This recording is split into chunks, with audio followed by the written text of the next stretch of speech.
Hi everyone. As promised, I'm doing a video series on how I prepare for a grading. Now, everyone is different. Others might have a model that works better for them. This is what works for me.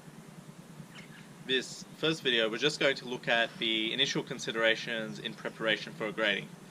And the first thing to consider is time. How much time do I have to prepare?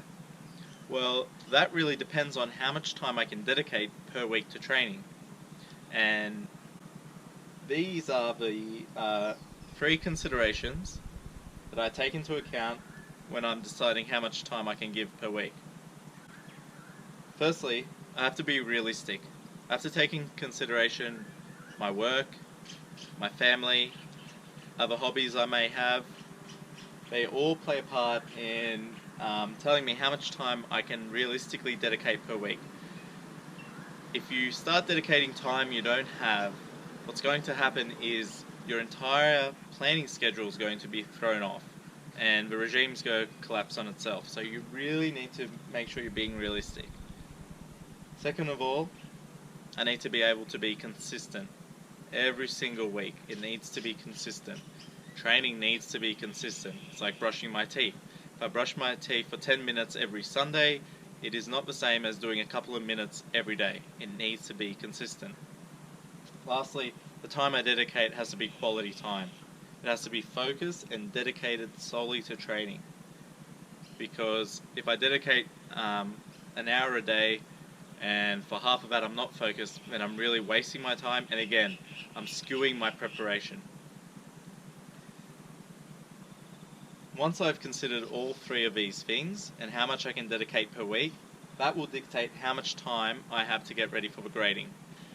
If I find out that I have 16 hours per week to give to training, then that's great. I can probably grade a lot sooner than I can if I only had 2 hours per week. If I don't have enough time to feel comfortable when I step onto the floor at grading, then I need to give myself more time. Once you've decided on how much time you have per week to give to training and your training block leading up to the grading, then we start looking at the different considerations, because in a grading these are the three main elements that you need to be able to tick off: technical, physical, mental. Technical is your combatives, your self-defense, your third-party protection, your fighting, all the stuff that's in the syllabus. Physical is your strength, mobility, conditioning. Mental is aggression, focus, and mental stamina. All of these things overlap, so when you train one, you're more than likely training the other.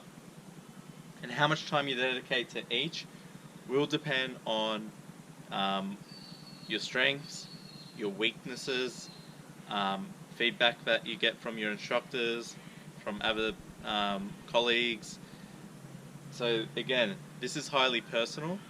So when you first start sitting down and planning for a grading, you need to think about how much time you have, how much time you can dedicate per week, what are your strengths, what are your weaknesses, and how are you going to meet all of these.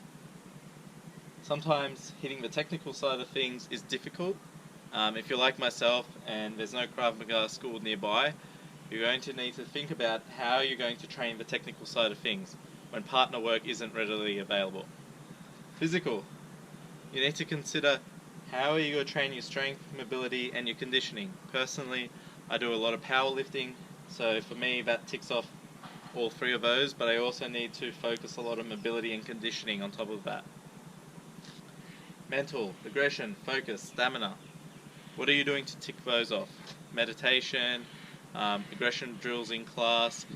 If you can't make a class, how are you going to work on those?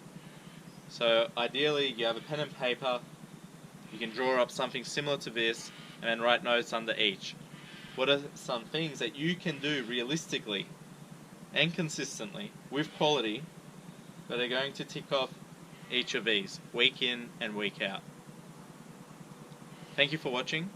The next video we're going to have a look at how I train the technical side of things, especially considering I don't have a nearby school or any instructors nearby to train with. And then the following videos we'll have a look at the physical side of things and mental side of things.